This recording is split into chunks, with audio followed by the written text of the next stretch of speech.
Katy Perry, née le 25 octobre 1984 à Santa Barbara, en Californie, est une auteure, compositeur, interprète américaine.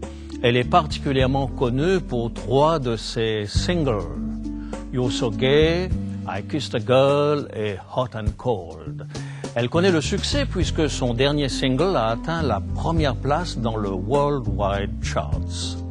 Sur le blog En musique, un article consacré à la réaction des parents de Katy par rapport à sa musique rapporte que Katy Perry, dans une entrevue, explique que ses parents, tous 2 pasteurs évangéliques, n'aiment pas particulièrement ses choix de carrière et n'approuvent pas les paroles de certaines de ses chansons. Jusque-là, pas de problème, on aime ou on n'aime pas tel ou tel style. Mais ce qui m'a frappé, c'est le commentaire d'Alexandre sur les parents de Katy Perry, déposé en date du 2 juin sur le même blog. Premièrement, la religion, c'est pour les faibles, pour ceux qui ont besoin d'une béquille pour avancer dans la vie.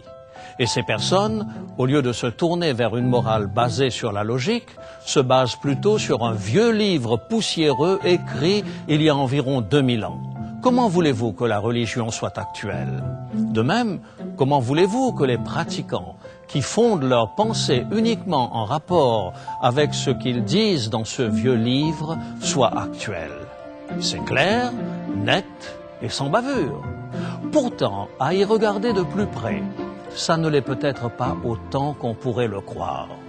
Le temps du générique, et nous en reparlons.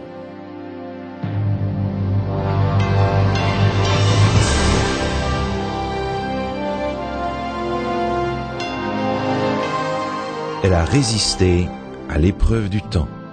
La Bible, le livre de la révélation, est toujours d'actualité dans le monde complexe d'aujourd'hui. Voici, il est écrit. C'est un message de foi et d'espérance que vous présente maintenant José Élysée.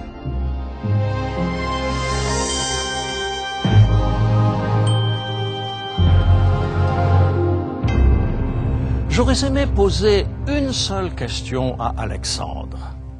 Alexandre, as-tu lu une seule page de la Bible? J'ai pu observer personnellement que la plupart des gens qui attaquaient la Bible ou posaient ouvertement la question sur son authenticité ne l'avaient jamais lue. Ils ont entendu l'opinion des autres, ils ont lu les critiques des autres, mais ils ne se sont jamais arrêtés pour lire la Bible et se faire leur propre opinion. Bien des gens affirment que la Bible est fausse sans même l'avoir lue. Pourquoi les gens sont-ils si peu objectifs lorsqu'il s'agit de la Bible? L'une des premières raisons de ce comportement se trouve probablement dans l'exemple que les soi-disant chrétiens donnent. D'ailleurs, continuant ses confidences, Katy nous apprend que ses parents ont tripé pas mal lorsqu'ils étaient plus jeunes. Les parents de Katy n'ont pas apporté la responsabilité des choix de celle-ci, même s'il n'y avait aucun chrétien sur la surface de la terre. Dieu pourrait quand même parler au cœur des humains et changer leur vie. La Bible dit dans Actes chapitre 14, versets 15 à 17. Actes chapitre 14, versets 15 à 17. Nous vous exhortons à renoncer à ces choses vaines pour vous tourner vers le Dieu vivant, qui a fait le ciel, la terre et la mer et tout ce qui s'y trouve. Ce Dieu, dans les âges passés, a laissé toutes les nations suivre leur propre voie, quoiqu'il n'ait cessé de rendre témoignage de ce qu'il est, en faisant du bien, en vous dispensant du ciel les pluies et les saisons fertiles, en vous donnant la nourriture avec abondance et en remplissant vos cœurs de joie. Si les personnes auxquelles il est fait allusion ici n'ouvrent jamais une Bible, ils pourront toujours trouver la preuve que Dieu existe dans son second livre, celui de la nature. Le fait est que beaucoup de personnes n'ouvrent jamais la Bible parce qu'elles ont peur de ce qu'elles pourraient y découvrir. À l'époque de l'Empire romain, chacun pouvait vivre sa propre religion aussi longtemps qu'il reconnaissait aussi César parmi ses dieux. Les chrétiens s'y refusaient parce que leur cœur appartenait exclusivement à Christ et que leur credo stipulait clairement de ne jamais adorer d'autres dieux. Le caractère exclusif de leur adoration a conduit Rome à les persécuter. C'est fort probablement ce passé sanglant qui provoque encore aujourd'hui des réticences par rapport au christianisme. Lorsqu'une personne commence à lire la Bible, elle est interpellée dans sa conscience. Ça, bien des gens ne veulent pas l'entendre. Ils préfèrent ignorer ce que Dieu a à dire et continuer de mener leur vie. Ils ont peur de ce qu'ils devraient changer dans leur vie s'ils prenaient la Bible au sérieux. Les hommes ont, face à la Bible, la même attitude qu'ils ont envers les médecins. Ils n'y vont jamais, redoutant qu'on leur découvre une maladie grave. Et lorsque la douleur devient intenable, ils capitulent lamentablement. C'est à leurs yeux un signe de faiblesse que de reconnaître la compétence d'un médecin. C'est la même chose lorsque je me rends à une nouvelle adresse en voiture avec ma femme Elisabeth. Elle sort la carte et d'emblée je lui déclare « Ce n'est pas la peine, je connais la route ». Et ça finit toujours lamentablement. Pourquoi faut-il que je croie toujours être infaillible? Du moins en matière de conduite automobile. Lisons ce que la Bible nous dit dans un célèbre passage trouvé dans le livre d'Ésaïe. Ésaïe, chapitre 53 et le verset 6. Nous étions tous errants comme des brebis. Chacun suivait sa propre voie. Et l'Éternel a fait retomber sur lui l'iniquité de nous tous. Ce passage de la Bible nous apprend premièrement que nous nous sommes tous éloignés de Dieu. Et nous sommes comme des moutons sans berger. C'est quelque chose que la plupart d'entre nous ne voulons pas admettre, bien que nous suspections très fortement que ce soit vrai. Nous aimerions bien que Dieu nous laisse tranquillement vaquer à nos affaires. Si c'est vraiment ce que vous voulez, Dieu ne vous forcera pas. Il vous laissera aller. Non sans avoir essayé de vous avertir combien votre façon d'agir est folle. La Bible dit dans Proverbes chapitre 14, verset 12, ces mots. Proverbes chapitre 14, verset 12. « Telle voie paraît droite à un homme, mais son issue, c'est la voie de la mort. » Examinons maintenant la partie difficile du verset d'Ésaïe chapitre 53. Ésaïe 53 et le verset 6. « Et l'Éternel a fait retomber sur lui l'iniquité de nous tous. » C'est l'une des pensées les plus originales jamais exprimées par une religion.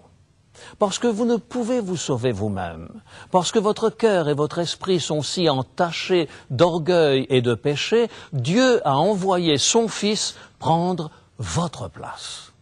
Tous vos péchés, toute votre rébellion contre lui ont été transposés sur Jésus.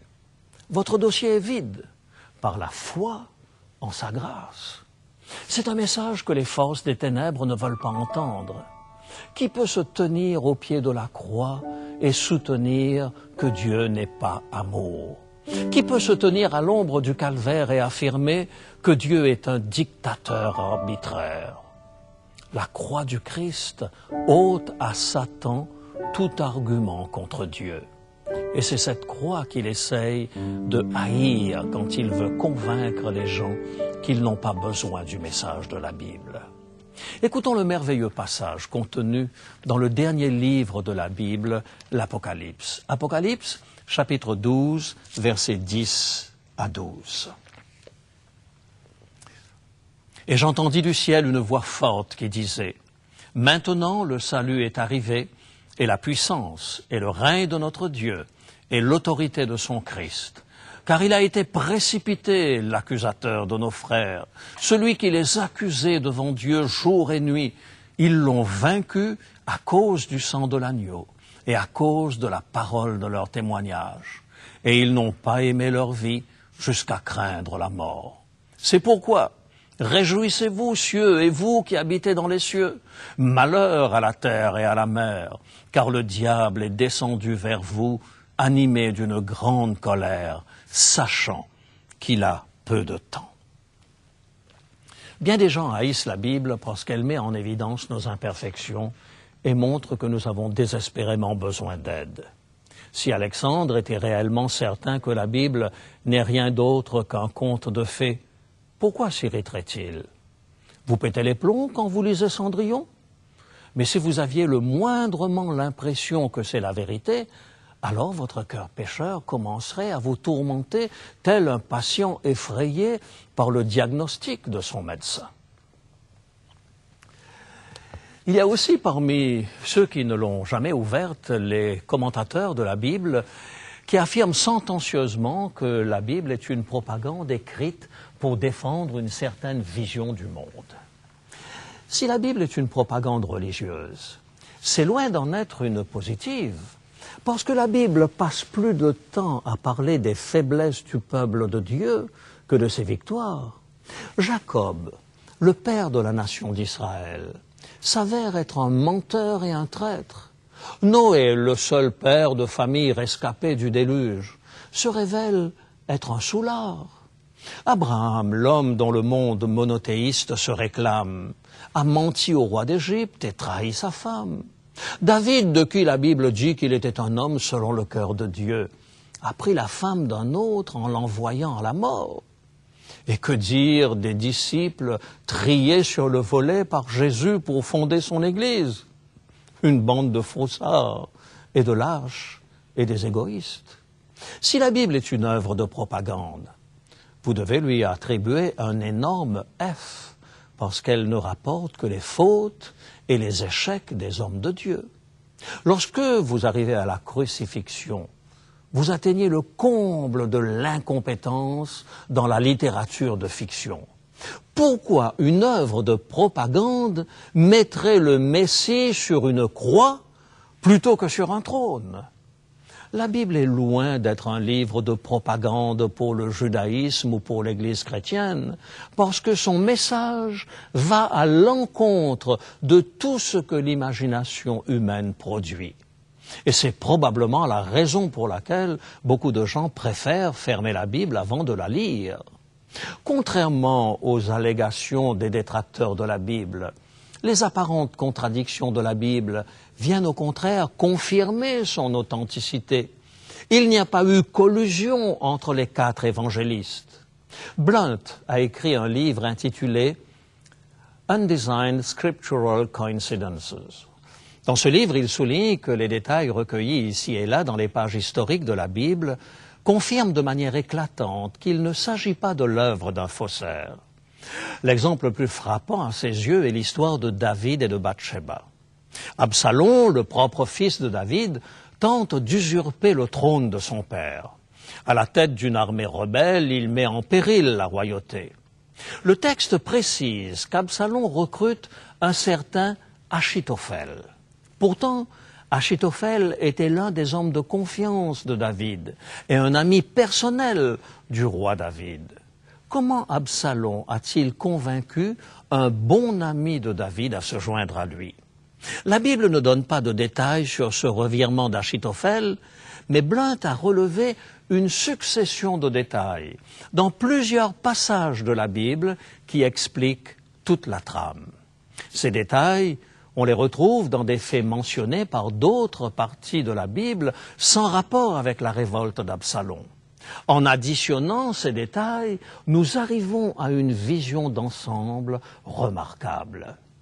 Dans la liste des gardes personnels de David, donnée dans le 2e livre de Samuel au chapitre 23, figure Uri le Héthien, l'homme assassiné par David, et Éliam, le fils d'Achitophel. Or, le 2e livre de Samuel au chapitre 11 nous révèle que Bathsheba, la femme du soldat assassiné, était la fille d'Éliam. Donc elle était la petite-fille d'Achitophel. En sachant que l'homme assassiné par David faisait partie de la famille d'Achitophel, on comprend mieux pourquoi un des meilleurs amis de David a pris le parti d'Absalom.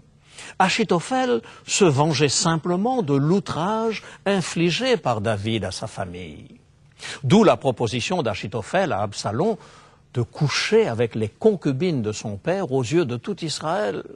Le récit biblique mentionne le fait, mais ne l'explique pas.